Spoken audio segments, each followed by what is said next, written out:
Shalom, shalom, queridos. Um shalom para todos vocês. Aqui é o Ney Yosef, que está com você. E venho falar mais um pouco da Bíblia no tocante aos seus originais. E quero responder uma pergunta que um amigo meu, chama-se Kleber, ele é professor de teologia.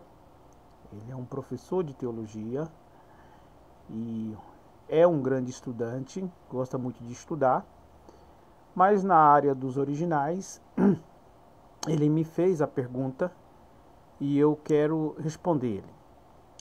E esse vídeo vai ficar gravado.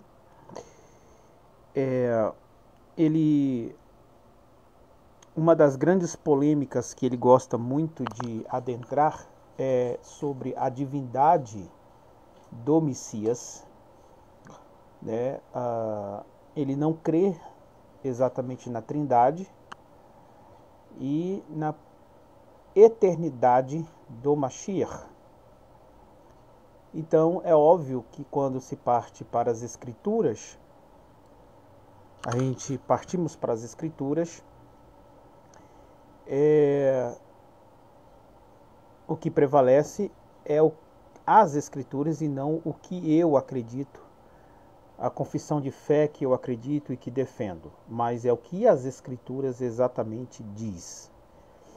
E ele me fez uma pergunta sobre Yeshua, né, Jesus como Deus, se ele é pré-existente, né, ou seja, se ele está fora do tempo, se ele já existia antes da existência de todas as coisas.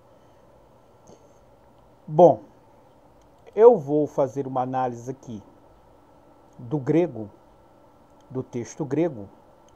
Enquanto isso, eu vou só compartilhar aqui rapidinho, gente. Quem quiser compartilhar, curtir, tá? Sejam bem-vindos.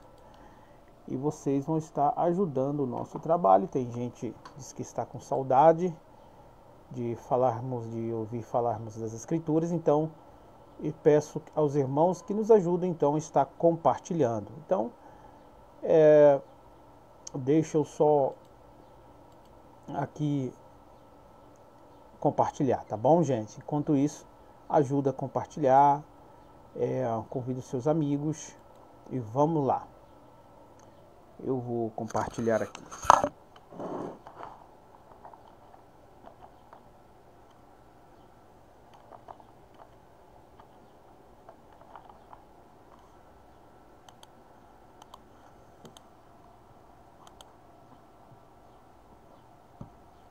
Baruch Hashem, num sabadão maravilhoso desse, que o Eterno nos concedeu, é muito bom estar falando das Escrituras. Bom, eu quero ir partir de um texto que em português é muito conhecido, né? Que diz aqui, ó, no princípio era o Verbo, e o Verbo estava com Deus, e o Verbo era Deus. Existem alguns detalhes dentro do grego que, se nós trabalharmos, vai ficar muito claro, porque, acredite, muitas pessoas fazem muita interpretação aqui. Para dizer que, primeiro, a priori dizem que o verbo aqui é o próprio Deus Pai, e que o Deus Pai era o verbo, ou seja, dele emana a palavra, e a palavra era o próprio Deus. Espera aí, gente. Poderia abaixar aí, por favor? Então, vamos lá. Vamos ver se no grego dá respaldo para isso. Será que no grego esse verbo é uma entidade separada de Deus? Aqui esse Deus está se referindo ao Deus Pai. Já esse Deus aqui, ó, está falando do verbo. O verbo era Deus. Aqui, porque esse verbo estava com quem? Vamos lá. Análise simples. O verbo estava com quem? Com Deus. Então esse verbo estava com Deus Pai. E o verbo era Deus, né? E o verbo era Deus. Então está dizendo que o verbo aqui é Deus. Então, conclusão. Deus, que é o verbo, estava com Deus, que é o Pai. Se referindo ao Filho, porque o contexto vai dizer que é o Filho, né? O contexto de quem é o verbo que João está falando? Do Filho, né? Do Filho que se fez, que se tornou carne, ok? No grego é assim, no texto grego. Então nós temos aqui o texto grego, en arché en hologos, en arché en hologos, kai hologos en prostonteon, olha aí, ó, prostonteon, kai theos en hologos, kai theos en hologos. Olha que coisa interessante. Nós temos aqui que em princípio, ou no princípio, era o verbo, logos, verbo. E o logos, ou seja, o logos, estava com quem? Porque está no caso acusativo, não é verdade? No caso acusativo, aqui, theos. Ou seja, o logos estava junto, estava com theon, que é o pai. Aqui está theon, que chamamos no caso acusativo, né? Porque é como se alguém perguntasse, uai, mas o logos está com quem? No caso acusativo, responde com theon. Aí nós temos kai e theos. Preste atenção. Aqui, ó. Esse S aqui, tá? No final da palavra, que é um sigma, né? Aqui, ó. Dentro do caso do grego, dos casos, chamamos casos, temos 8 casos, chamamos de caso nominativo. Qual é o caso? O que significa caso nominativo? O caso nominativo é que dentro de uma oração, dentro do grego, aquele personagem ali, aquela palavra, aquele conteúdo ali, é o sujeito principal da oração. Ele é o sujeito, né? Principal da oração. Ele é o sujeito. Então o sujeito, ó, o logos é um sujeito, tá? Porque nós estamos aqui, ó, aqui está marcando que o logos é o sujeito. Mas aqui, theos, que está falando do logos, também está se referindo ao sujeito. Bom, dentro da estrutura gramatical, não é que temos 2 sujeitos aqui. É que aqui, theos está fazendo o papel de predicativo. Predicativo, tá? O logos aqui é o sujeito, né? É o logos, é a palavra. Está falando de Cristo, que é a palavra. Ele é o sujeito. E theos aqui, que é traduzido por Deus, né? E o verbo era Deus, né? Isso na tradução. Então, aqui nós destacamos como predicado, predicativo. Ou seja, ele está dando uma informação, uma qualidade ao logos.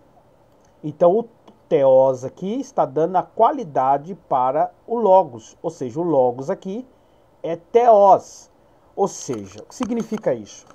Theos podemos traduzir dentro do predicativo como divindade, divino.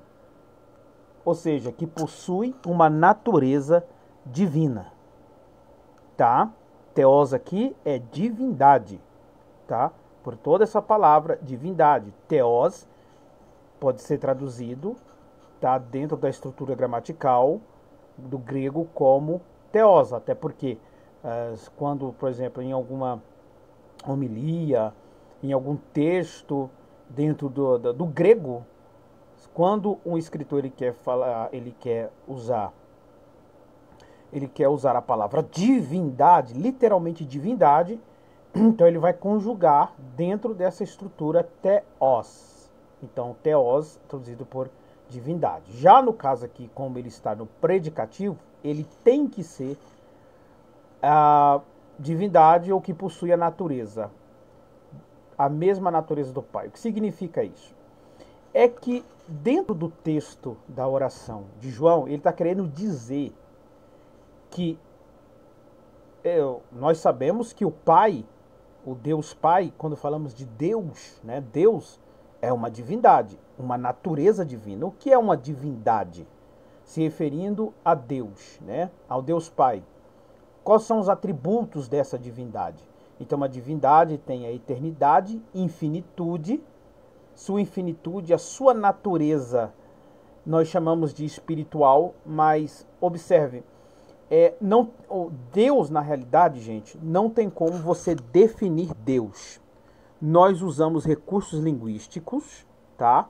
O que nós fazemos são usar recursos linguísticos para tentar passar uma ideia, mas Deus ele não pode ser comparado a nada.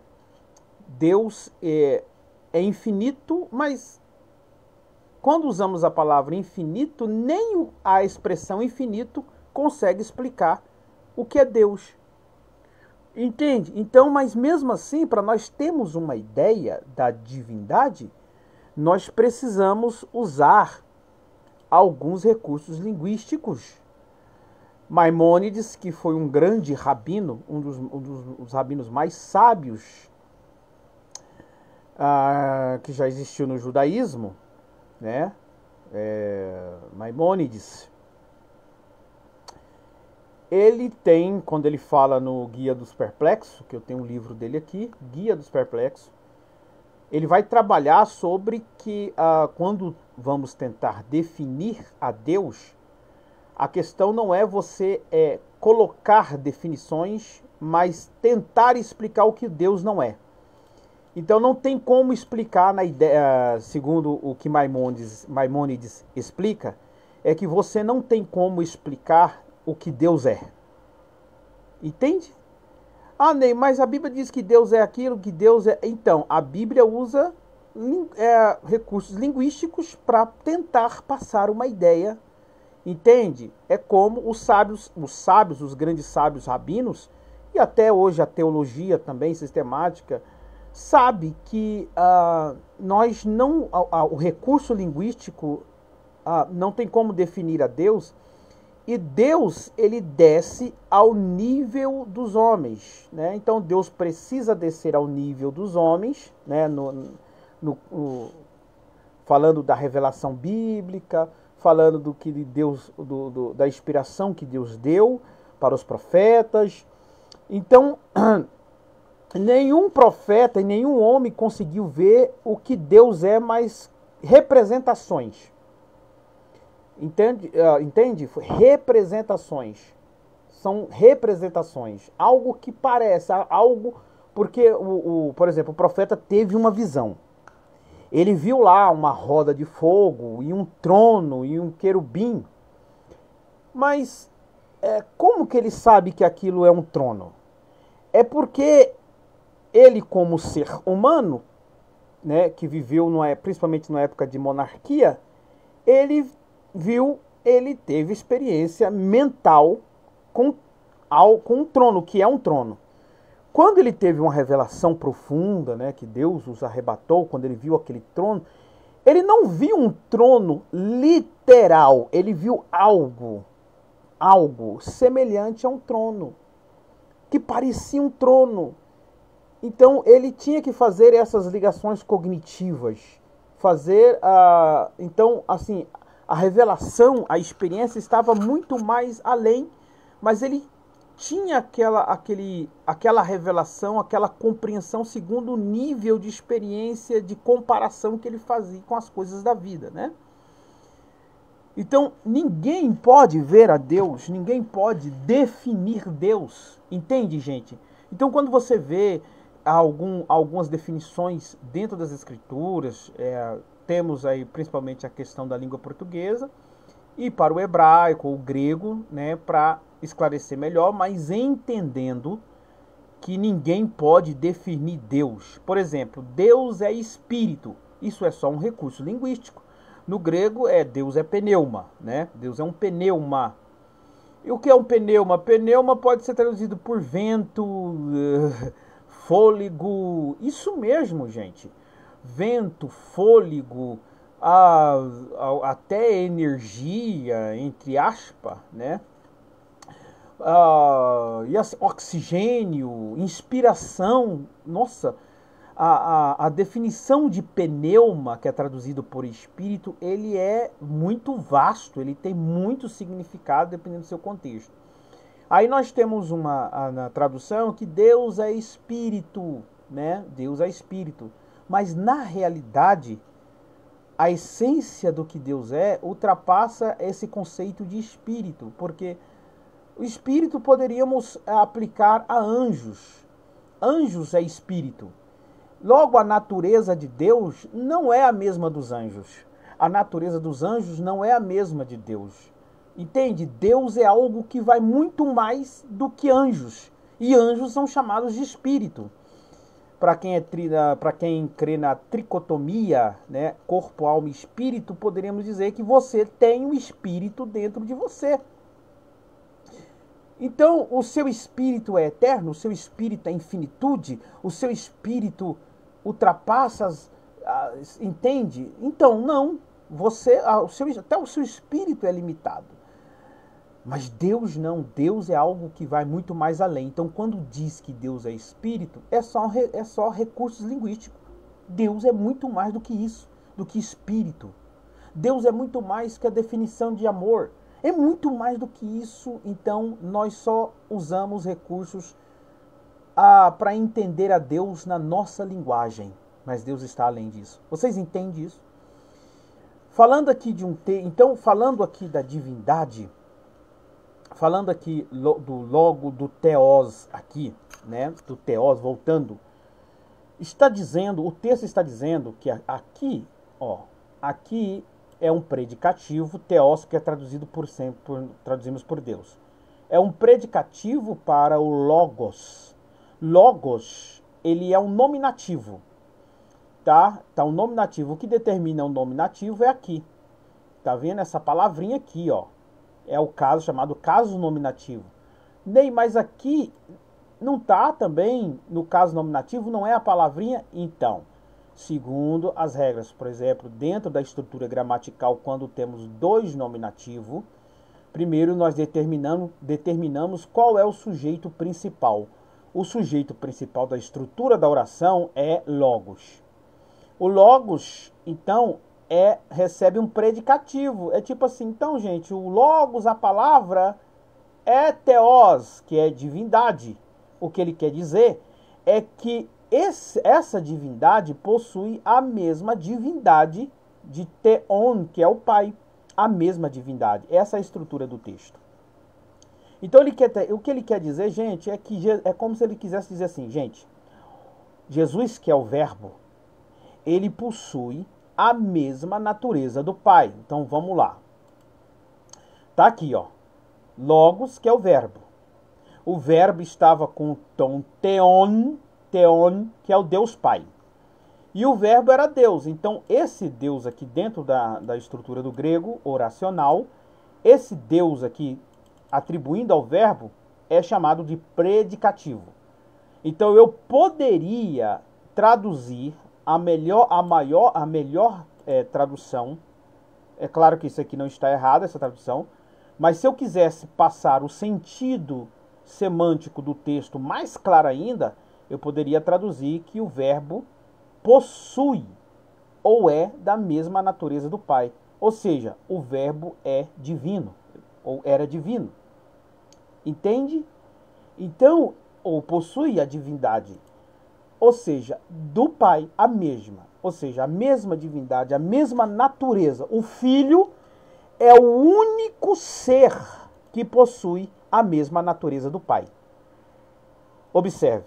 o único, aqui determina isso. Eu poderia colocar, tipo, os anjos são espíritos administradores, que vem do grego pneuma, né, que nós traduzimos por espírito.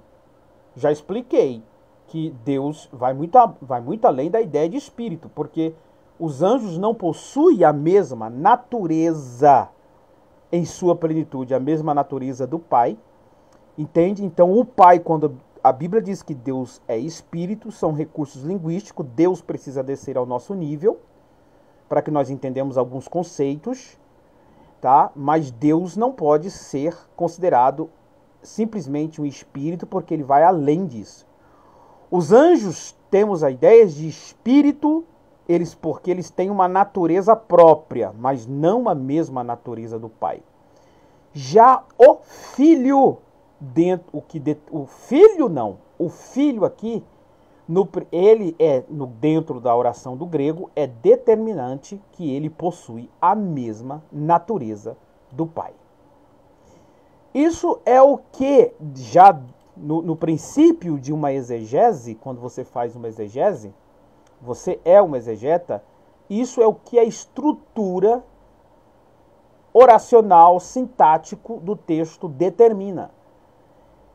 Eu tento explicar para as pessoas a diferença de uma leitura de um texto em que eu coloco o meu conceito e a minha regra de fé e a minha crença. Isso aqui não é colocar a minha regra de fé, não é colocar o meu conceito, não é colocar a minha ideia, o meu dogma, a minha doutrina aqui. Isso aqui que eu fiz é uma análise rigorosa dentro da estrutura do grego e ponto final. Ou seja, é a estrutura do texto que está determinando, falando isto, não o que eu creio ou que simplesmente eu acredito que tinha que ser assim. Ok? Então o meu amigo me perguntou e eu o respondi. É óbvio que ele vai ouvir e ver esse vídeo. O problema é que para discordar disto precisa ter um conhecimento do grego e não adianta vir com Gregório. Eu estou falando de um conhecimento sério. Então, se não tem um conhecimento, nunca estudou de verdade, não adianta vir com papinho furado, querer mostrar textinho grego sem conhecer, sem fazer uma morfossintática do texto, que não vai colar. Isso aqui são análises de exegeta, né? Uma análise que está respeitando a estrutura gramatical do texto. Beleza, gente? Que o Eterno os abençoe.